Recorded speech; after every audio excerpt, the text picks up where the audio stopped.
ben maizide Meo ben zrengoro ben mazide Meo ben zrengoro ben maizide Meo ben zrengoro ben mazide Meo ben zrengoro ben maizide Meo ben zrengoro ben maizide Meo ben zrengoro ben maizide Meo ben zrengoro ben maizide Meo ben zrengoro ben maizide Meo ben zrengoro ben maizide Meo ben zrengoro ben maizide Meo ben zrengoro ben maizide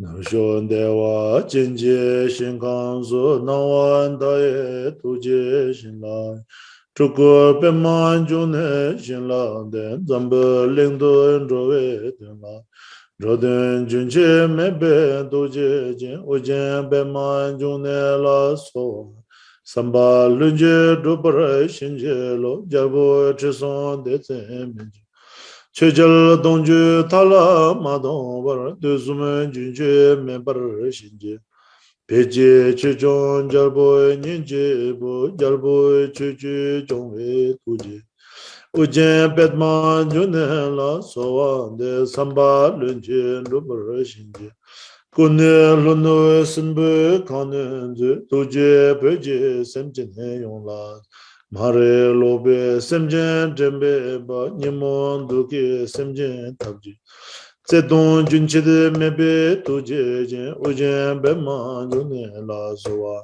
Samba Lunje Lubar Shinje Lo Pinge Nime Tala Tupi Nare Gongren Beji De La Jun Nizren Chadu Dang La Chede Yang Seju De Su Musu Jun Doden Topchin Zebe Tuje Ujene Pema June La Soande Samba Lunje Lubar Shinje Ngaji Tama Tsudu Nyingma La Semjen Tamje Nimo Dunga Nimo Nyuljen Shonyo Dunga Ranju Deje Tuna Chenje Tuje Deden Ture Dembe Duje Ujen Pema June La So Samba Lunje Lubar Shinje Lo Horso Jikpe Mage Tabor Chunkoro Nimbo Jila Dubenze Inye Dezame Braso Ujine Lasin Deje Kurje Ko Horso Mapon Dobra Tezan Ujen Bema June La Salwande Samba Lunje Lubar Shinje Semjin Julun Jikpe Nejun Ze Mize Dungal Meji Nimba Inye Tezame Braso Ande Ujen Menje Ladan Yemi Seze Mayin Parje Ngembase Ujen Bema June La So Samba Lunje Rubur Shinje Lo Jongwar Dalang Sachut Nyembe Semjin Mugi Neje Nyembana Inye Tezame Braso Ujen Kandro Norlen Sodonje Umpon Dregom Sewa Teza Ujen Bema June La So Samba Lunje Rubur Shinje Lechinen Rowe Tendo Terduna Tamse Solso Mebe Padon Inye Tetsa Mebare Soade Ujen Yidan Ladan Yemi Panur Boye Lembre Tetsa Me Ujen Bema June La Soa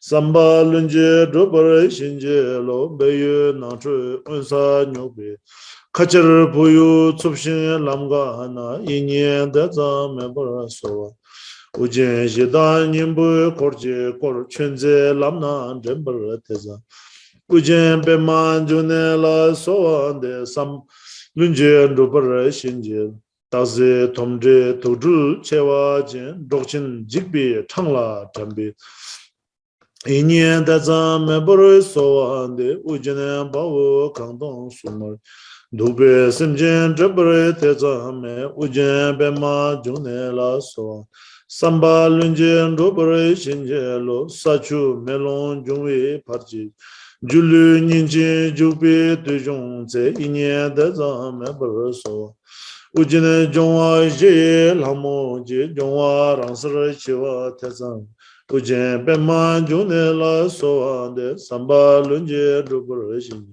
Langson Jigbe Changla Jambe Tse Seche Jaba Chimbu Nyamba Inye Tezam Burso de Ujine Shaja Je Gomba Zara mugu ngamsim la prashe ujine bema june la so samba lunje ndobore shinje lo kangshi shime mage taku chencha numbu depshi nyemba na inye da zame barso ujen dorji gordon demba shema dreje chencha thor ujen bema june la so ande samba lunje ndobore shinje Namjik tseze chiwe dujongze nujue dungal tabu nima Nye deza mebara sowa ande ujen nawa taye tuba Dewa jinje shindu ngebarje ujen bema june la so Samba lunje ndobare shinje lo gyulu yarbu shirbe pardu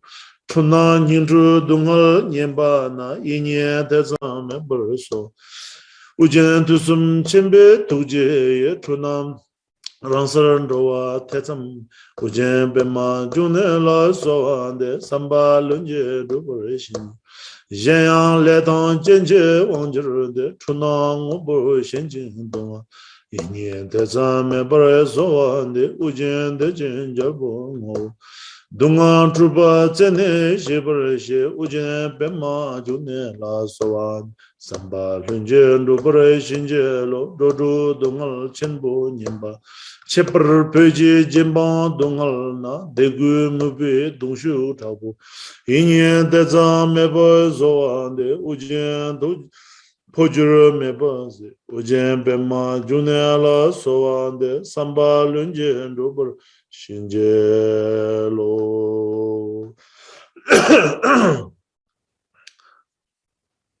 Hoy Anderson Sanje Ngoro Rinpoche Ngojoe Gonda Dewa Chimbe Barche Quince Dundur Trabu Enzo Soan Deso Shinje Lab Shinang Sangwen Barche Jua Don Samba Lunje Ndubar Shinje Tesum Sanje Ngoro Rinpoche Ngojoe Gonda Dewa Chimbe Barche Quince Dundur Trabu Enzo Soan Deso Shinje Lab Shinang Sangwe Barje Jiwa Don Samba Lanje Dobar Shinje Desun Sanje Guru Rinpoche Ngudu Kundo Dewa Chimbe Barje Kunse Dundu Chabo Ze Sowan Deso Shinje Laudo So Shinang Sangwe Barje Jiwa Don Samba Lanje Dobar Shinje Tusum Sanje Guru Rinpoche Ngudu Kundo Dewa Chimbe Barje Kunse Dundu Chabo Sowan Deso Shinje Labdo So Shinang Sangwe Barje Shiva Samba Lunje Dobar Shinje Lo.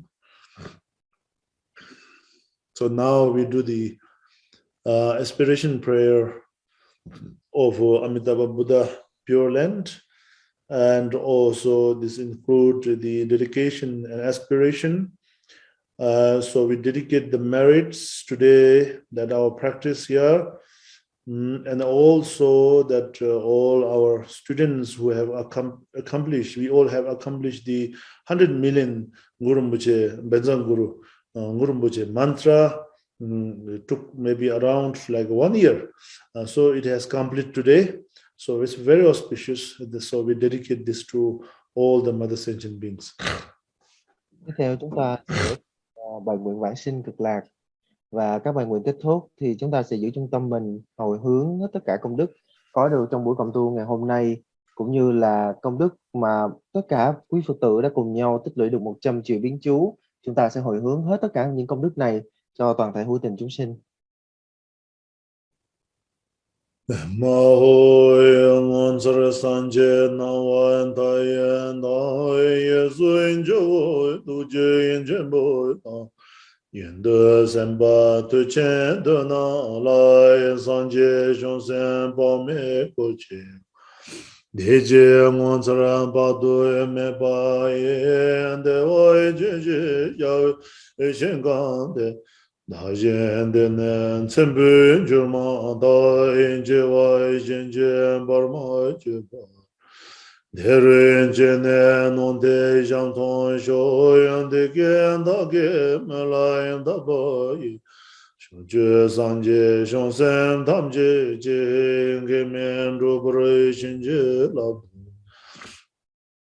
대양다 반스른제야 아완보다 나의 소요에 마오에 원저 산제 나완다이 나의 소인조 도제 전보다 연도 선바 도젠도 나라의 산제 정스 밤에 고치 대제 원저 바도 메바이 안데 원제 샤베 신감데 다신 딘네 셈베 줄마 다인제와 젠제 바마 제바 데르제네 논데 장통 쇼엔데 겐다게 말라인다 바이 쇼제 산제 쇼센 탐제 제게메 루버 신제 랍두소 대양다 벤저데야 아와인 보다 나의 소요 마호이 원저 산제 나완 다예 다예 소인조 도제 젬보다 연도 셈바 투첸 도나라이 산제 쇼스 밤에 고진보 디제 원저 바도 에메바이 데와이 진시 자베 신감데 다젠데네 쳔베 줄만 타인제와 이신지 바마인주마 데르인제네 논데 장통 쇼연데 겐다게 말라인다 바이 쇼주 상제 쇼센 담제 제게메 루브레신제 라두소 대야다야 벤처런데야 와인보다 나의 소요 장조연 셈조연 보인지 만제 바나 아얀제 조인지 제바야냐바 아야메야바야 고네야 고도 아야메바야 장조야 셈조 아야레야보인지 마인제야 바나 너인제야 조인지 제바야냐바 아야메야바야 내의 공도 아야메바야 양조야 셈조 아야레야보 마인제야 바나 아얀제야 조인지 제바야냐바 아야메야바야 고네야 고도 아야메바야.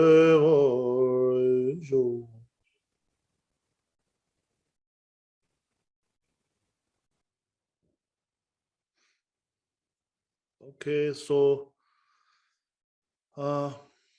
we have already complete today Guru Rinpoche day practice and also some teachings. So all of you, thank you for joining, and my blessings to all of you. Yeah, and then all of you take care of yourself and practice well. Yeah, practice Dharma well. So that is very important. Okay, so this much for today. So I'll hope to see you all very soon. Và như vậy là buổi cộng tu đến đây là đã kết thúc. Thì thầy gửi lời cảm ơn đến toàn thể đại chúng và đặc biệt là tất cả những ai đã tích lũy được 100 triệu tiếng chân ngôn Guru Rinpoche.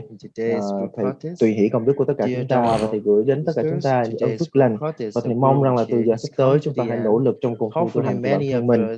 Chúng con chính tri ân thầy đã dành thời gian quý báu ban các giáo huấn về Guru Rinpoche trong buổi cộng tu ngày hôm nay. Kính thưa quý vị đạo hữu, đến nay thì buổi cộng tu cầu nguyện đến đạo sư Liên Hoa Sinh đã sắp kết thúc. Hy vọng rằng nhiều người trong chúng ta sẽ được truyền cảm hứng và động lực tu tập từ những lời khai thị của bậc đạo sư Kim Cang. Trong buổi thực hành ngày hôm nay, quý đạo hữu có thắc mắc hay các câu hỏi cần được giải đáp liên quan đến buổi cộng tu, xin vui lòng gửi đến email chuyến@gmail.com. Sau những thành tựu từ khóa nhập thức thực hành cầu nguyện đến đạo sư Liên Hoa Sinh đầu tháng 5 năm 2021 do Choeze Kuchen Rinpoche chủ trì, thầy đã kêu gọi tất cả hành giả Kim Cang thừa trên khắp thế giới tham gia trì tụng tích lũy 100 triệu biến minh chú Guru Rinpoche. Trung tâm tri cùng Ozalin xin hoan hỷ thông báo hiện tại cũng mất 100 triệu biến đã hoàn thành. Cảm ơn quý vị đạo hữu trong thời gian vừa qua đã tinh tấn nỗ lực thực hành với mục đích hồi hướng và cầu nguyện cho thế giới vượt qua đại dịch, cũng như cho những hữu tình đã mất mạng hay chịu ảnh hưởng nặng nề bởi đại dịch Covid-19. Nguyện làm an dịu những năng lực tiêu cực cho thương tích, tổn hại, chiến tranh và bệnh tật. Nguyện chúng sinh sẽ được an trú trong hòa bình và hạnh phúc. Trân trọng.